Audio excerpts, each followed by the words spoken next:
Hey guys, welcome back to this channel. So on today's tutorial, I'm gonna show you how to make photos move using keyframes on CapCut. So here I've already add a background and I want to add the photo as the overlay. So click on overlay and add overlay and just import your photo. Okay, I'm going to move the photo here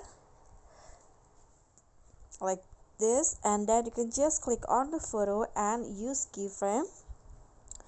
Then just add, if you want the movement to be fast, you can just add keyframe with like short distance like this in between the photo.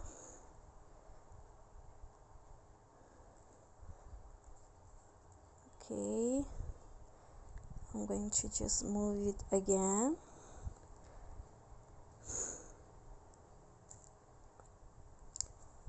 like that.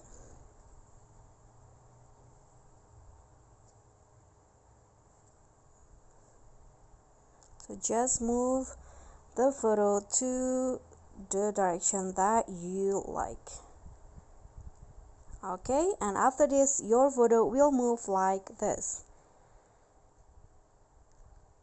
Okay guys, so that's all from me. Thank you so much for watching. I hope you like this video, so don't forget to click on the thanks, like, comment, and also don't forget to subscribe. Bye.